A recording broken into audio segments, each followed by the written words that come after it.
magkakasapo ng 3 araw na tigil pasada ang grupong Manibela sa buong kapuluan simula po sa Miyerkules, yan po'y bukas Abril 15. Ito na po'y pagprotesta ng naturang grupo sa mataas pa rin pong presyuhan ng gasolina.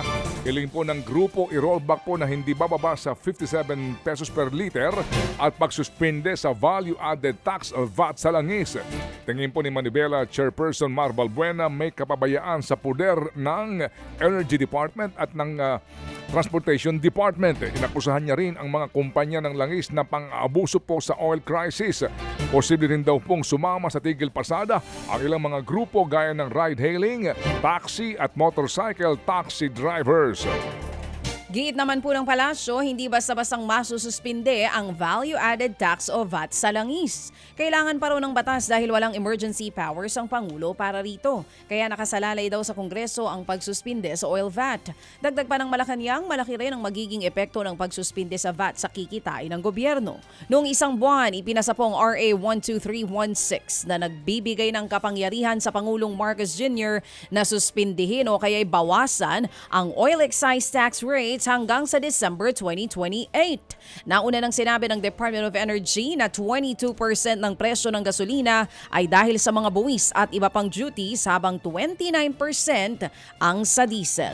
Aabot naman daw po sa 1,800 pesos ang maiuuwi ng mga driver ng traditional jeepneys na makikiisa sa service contracting program ng gobyerno. Yan po'y ayon sa Transportation Department. Aabot daw po sa 36,000 drivers ang makikinabang dito. Magsisimula po ang programa sa Miyerkules, bukas po yan, Abril 15 at tatagal daw po ng 2 linggo. Nakakabawas na rin daw po sa take-home pay ang 20% diskwento sa mga pasahero, presyo po ng diesel at maging sa boundary. 828 na ruta po ang tatakbuhan ng naturang programa, kabilang po ang 545 na ruta sa Metro Manila. 5 bilyong pisong dagdag pondo ang hinihingi ng DOTR para sa programang ito. Aabot naman po sa 75 million pesos ang ayudang ibibigay ng Department of Agriculture sa mga mangingisdang apektado ng pagsirit ng taas presyo ng langis.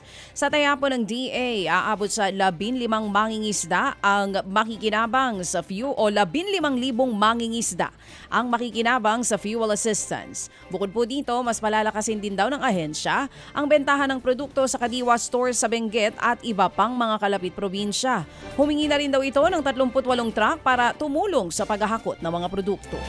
Samantala po naman tutol daw si Public Works Secretary Vince Dizon sa mga panawagang itigil muna ang mga malalaking infrastructure projects sa gitna po ng mataas na presyo ng langis. Katunayan, dapat pa nga itong bilisan para makatulong na maibsan ang traffic at mabawasan daw ang kinukonsumong langis ng mga motorista.